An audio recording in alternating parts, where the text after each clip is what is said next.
जी अपने ग्वाल वालों के संग खेल रहे थे तो ठाकुर जी ने ऐसे खेल खेल में श्री दामा को धक्का दिया। श्री दामा गिर गया, बहुत जोर से रोया।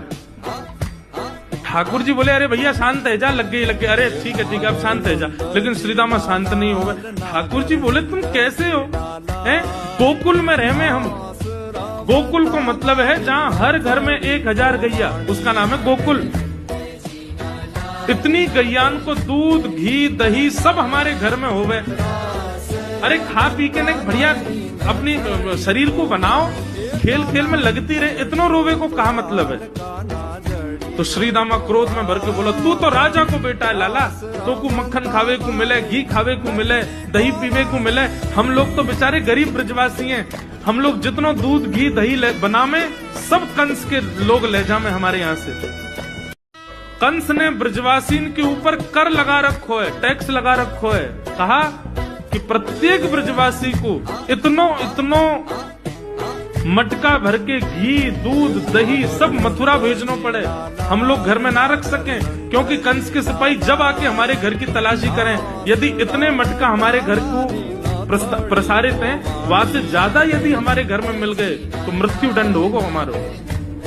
कंस ने पूरे ब्रजवासियों को कह रखा है कि हर घर में 4 मटकी से ज्यादा नहीं होनी चाहिए। उससे अधिक आने वाला दूध घी दही ये सब मथुरा भेजना है। और यहाँ हर ब्रजवासी के यहाँ 1000 गैया, और 1000 गैयाओं का जितना दूध घी दही होता है उसमें से 4 मटकी केवल घर में रहती हैं, बाकी सब मथुरा भेजना पड़ता है। या हमारे लाला हम लोगन को खावे पीवे को ना मिले, तू तो राजा को बेटा है, तेरे नंद बाबा तो कुल के राजा हैं, या हमारे तो को तो खूब छूट है, हम लोगन को छूट ना है। ठाकुर जी बोले ये बात है? हाँ? ठाकुर जी बोले मेहनत करें हम, गैया को पाले हम, गैया को घास खवा में हम, गैया की सेवा करें हम, और दूध पीवे को वो राक्षस कंस। अभी तो मैं छोटा हूँ, मेरी बात कोई मानेगा नहीं, लेकिन प्रलय तो अब से लानी पड़ेगी। और कैसे लाएंगे? बोले राजी यदि मक्खन दूध दही नहीं मिल लो तो चोरी करके खाओ। हमारो ही मक्खन है, हमारो ही दूध है, हमारो ही दही है, लेकिन अभी हम बालक हैं, हम ज्यादा कछु बोलेंगे हमारी कोई बात मानेगो ना। लेकिन ये सद वस्तु को पात्र के हाथ में नहीं जानी चाहिए। राजी नहीं मिलता तो चोरी करके खाओ। जब कर देवे को नंबर आवेगो तो सब पूछेंगे भाई कहाँ गए हो मक्खन दूध दही? बोले घर में तो है ना। बोले तो कहाँ गए? बोले चोर चोरी कर लेंगे। और यही भाव से हम ब्रजवासियों को खावे पीवे को मिला करेगो। मधुमंगल श्रीराम बोले लाला तू जो कहेगो सो करेंगे, लेकिन चोरी नहीं करेंगे। ठाकुर जी बोले ठीक है, कल से तुम लोग अलग खेलो, मैं और दाऊ दादा अलग खेलेंगे, हमारे संग मत खेलना। मधुमंगल श्रीराम बोले अरे लाला तू ना जाने, मैया यो के लाला जो चाहे करियो, चोरी मत करियो, चोरी करवे तो ब्याह ना होवे। ठाकुर जी बोले ब्याह की पड़ रही है तो है ब्याह ना होवे। ऐसो पत्र पूछ रहा सो है गयो, पत्रो दुबरो सो तू सीख जैसो है गयो, तो कौन ब्याह करेगा ऐसे? अरे ब्याह करना तो ने खाया ने पी ने बढ़िया गाल तेरे बढ़िया होंगे, शरीर ने बढ़िया होगा तभी तो ब्याह होएगा। अब भैया हमारी बात सुन लो, जितने अच्छे काम करने सब आज कर लो, कल से चोरी करेंगे, पूरे ब्रजमंडल में आतंक मचाएंगे, हमारो ही दूध घी दही है, हम ही चोरी करके खाएंगे। ठाकुर जी ने चोरी क्यों की? क्योंकि सारा गौरस बेवजह मथुरा भेजा जाता था, और मथुरा से कंस पूरे भारत में वितरित करके खूब धन कमाता था। इस वजह से ब्रजवासी प्रताड़ित होते थे, क्योंकि गैया के लालन पालन में जितना खर्चा होगा सब करो ब्रजवासी। 4 मटके मिलते थे, 4 में से 3 को तो बेच देते थे, 1 में पूरा घर चलता था। ये हालत थी ब्रज की। इसलिए ठाकुर जी ने कहा कि भैया राजी नहीं तो गैर राजी, हम जितने बाकी की मटकी मथुरा भेजे वाली उनको सबन को तोड़ फोड़ करेंगे, उनमें से मक्खन निकाल के खाएंगे, एक दूसरे को खवाएंगे, और सब यहीं रहेगो, मथुरा नहीं जाएगो कछु। इसलिए ठाकुर जी ने चोरी की। सबसे पहले प्रैक्टिस अपने घर में ही कर लें कैसे करनी है चोरी। तो अगले दिन ठाकुर जी सवेरे उठे और देखने लगे यशोदा मैया देख तो नहीं रही। ठाकुर जी चुपचाप गए महाराज जहां पर सारे मक्खन दूध दही रखे, वहां पहुंच के गौरस भंडार में। और गौरस भंडार में एक मटकी के ऊपर से ढक्कन हटाए करके जैसे ही ठाकुर जी ने हाथ बोर के पानो प्रारंभ कियो, सामने एक खंबा था, उसमें मणि लग रही थी। आज पहली बार 3.5 वर्ष की आयु में ठाकुर जी ने अपना प्रतिबिंब देखा। ठाकुर जी ने जैसे ही प्रतिबिंब में अपने रूप को देखा, अपने रूप को देख करके ठाकुर जी बोले, हो तू भी आयो यहाँ चोरी करवे? अपने आप से ही बात कर रहे हैं ठाकुर जी। अरे मैंने कही तो हती अपने अपने घर में चोरी करनी है, तू दारी के मेरे घर में आगो चोरी करवे? ठाकुर जी अपने प्रतिबिंब से बात कर रहे हैं। अब गौरस भंडार में ठाकुर जी की आवाज गूंज रही थी और वो गूंजते हुए रसोई घर में जा रही थी। रसोई में मैया ने सुनी, बोले लाला कहाँ से बोल लो है? उठ गयो कन्हैया? मुझको पतो भी ना चली, नूपुरन की आवाज ना आई। मैया दौड़ करके गई तो देखा ढूंढते ढूंढते गौरस भंडार में ठाकुर जी अपने प्रतिबिंब से बात कर रहे हैं। कितनी सुंदर झांकी है ठाकुर जी। ठाकुर जी मक्खन पा रहे हैं। बोले अच्छा अब आ तो गयो है यहाँ पे, लेकिन सुन चुपचाप चोरी कर हाथ जाइयो, मेरी मैया बहुत मारेगी तोकू। बाकू यदि पतो चल गई तू चोरी कर रहा है तो को उखल से बांध देगी, मेरी मैया बहुत मारेगी। चुपचाप चोरी कर और निकल ले यहाँ से।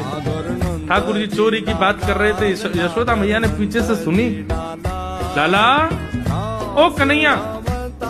ठाकुर जी घबरा गए, मैया कैसे आ गई? हाँ मैया, कौन से बात कर रहे हो तू? अरे मैया देख हमारे घर में चोर घुसायो है। अपने प्रतिबिंब को दिखा करके ठाकुर जी कह रहे हैं, देख मैया हमारे घर में चोर घुसायो, जे चोरी कर रहे हो हमारे यहाँ के मक्खन की, तुम्हें यहाँ को पकड़वे आयो। नन्हे से गोपाल जी, बहुत मधुर लीला। मैया हंस भी रही है और क्रोध भी कर रही। बोले अच्छा जो चोरी कर रहे हो? बोले हाँ। चल याकू तो मैं पकड़ लूंगी, लेकिन जे बता तेरे हाथ में मक्खन कैसे लगो? तू तो याकू पकड़वे आयो ना। अब मैया याकी मैं कहा बताऊं, तेने मेरे हाथ में पद्म राग के ऐसे ऐसे बढ़िया कंगन पहना रखे हैं, कड़ूला पहना रखे हैं सोने के। जब मैं धूप में निकलूं ना तो धूप की किरण से मुंह को बहुत जलन है जाए हाथ में। तो कल मेरे सखा मधुमंगल ने मुझसे कही, बोले लाला जे जलन तेरी दूर रह जाएगी, तू मक्खन में हाथ फोड़ लियो अपनो, तो तेरी जलन दूर रह जाएगी। क्या हमारे भैया जलन हटावे के काजे मैंने हाथ फोड़ो है। भैया बोली अच्छा चल लाला, यहाँ तो तेरे जलन है रही और यहाँ पे यहाँ मक्खन कैसे लगो? ठाकुर जी बोले मैया मैं अपनी जलन दूर कर रहा हूँ। इतने में जन कहां ते एक मक्खी आके मेरे मुंह पे बैठ गई। बाकू उड़ावे के काजे मैंने जैसे मुंह पे हाथ तो मक्खन मेरे मुंह पे लग गो। मैया बोली लाला तू चोरी भी करन लगो और अब झूठ भी बोलन लगो मुझसे। ठाकुर जी ने ग्वाल बालों से कहा भैया मिशन फेल हो गया, घर में तो चोरी नहीं कर पाए हम, अब दूसरे इनके घर में दावे बोलो। एक दिन महाराज ठाकुर जी का जब आतंक खूब बढ़ गया गोकुल में, सब गोपियों ने जाकर के मैया से शिकायत करी। बोले मैया अपने लाला को संभाल लियो, नहीं तो काव देना हम देख लेंगी और फिर हमसे मत कहियो कि तेने मेरे लाला से यूं क्यों कही। मैया बोली कहा क्यों मेरे लाला ने? गोपी बोली ये बस सुन लो और यूं बताइयो कहा ना करे तुम्हारो लाला। देख वे मैं 3.5 बरस को है, बाकी पेट में इतनी बड़ी बड़ी दाढ़ी है, बाकी मतलब बलवान है कि सब जानकारी है या कुछ छोटो बालक मत समझियो। गोपियों ने जाकर अपनी अपनी दुख दर्द सुनाए मैया को। मैया बोली अरे भैया मेरे लाला को मक्खन की कोई कमी थोड़ी है, मेरे लाला को दूध की कोई कमी थोड़ी है। मेरो लाला चाहे तो मक्खन से नहावे, दूध में नहावे, इतना मक्खन दूध दही मेरे घर पे, तुम्हारे यहाँ क्यों चोरी करेगा? अरे कई बार बालकन को अपने घर को भोजन बढ़िया ना लगे, दूसरे के घर को बढ़िया लगे। अगर बार ने तुम्हारे यहाँ की नेकाद मक्खन खा लिया तो वहां में इतना रो क्यों रही हो? मैया आपको अपनो लाला बहुत सीधो लगे ना, हम बताएं कहा करे तुम्हारो लाला? स्वयं खावे हमको कोई दिक्कत नहीं, लेकिन या की एक पूरी मंडली है और पूरी रजिस्टर्ड मंडली है, बाल गोपाल चौर प्रचार प्रसार मंडल, ये घर घर जाके चोरी करते हैं। और मैया तुम्हें कहा बताऊं, जैसे ही कोई गोपी के नयो बालक होवे ना, तो तुम्हारो लाला पूरे मंडल के साथ आवे और वह लाला के सिर पे हाथ धर के, छोटे से बालक के सिर पे हाथ धर के बस 1 वर्ष की प्रतीक्षा, फिर तुम भी हमारी मंडली में आ जाओगे। पूरे गोकुल में भय है तुम्हारे लाला को, स्वयं खावे, ग्वाल बालन को खवावे। मैया यहाँ तक भी बात समझ में आवे, ग्वाल बालन को खवावे, यूं नहीं कि नेकाद मक्खन बच जाए तो रहम करके हमारे काज छोड़ जाए, वाकु बंदरन को खवा दे। यशोदा मैया आश्चर्यचकित होकर सुन रही है, बोले ये नेक्सो लाला ये करे? हाँ मैया।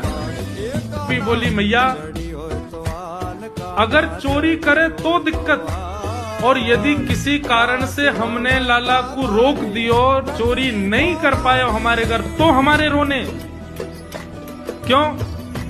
बोले चूल्हा में से कोयला लेके आवे और वह घर के बाहर हवा बना जाए, और यूं के अब जब तक या घर से मक्खन नहीं मिलेगा या के घर के लोग भूखे रहेंगे, और इन लोगों को भोजन छुड़वाने की जिम्मेवारी हमारी। बोले कहा करे फिर? बोले मैया भोजन बनना होगा, चूल्हे पे भोजन रखो रे, तो बाल बाल सब ताकते रहे कब भोजन बनने को समय आवेगो। जैसे ही कछु और काम करवे के काजे गोपी ने कुट के जावे, तो कहो तो बाकी कढ़ैया में खूब सारो पानी डाल जाएंगे, सब्जी ना बन पावेगी, आटे में नमक फेंक जाएंगे। ये बात जैसे यशोदा मैया ने सुनी, बोले नहीं नहीं नहीं नहीं, झूठ बोल रही हो, मेरो लाला ऐसा ना कर सके।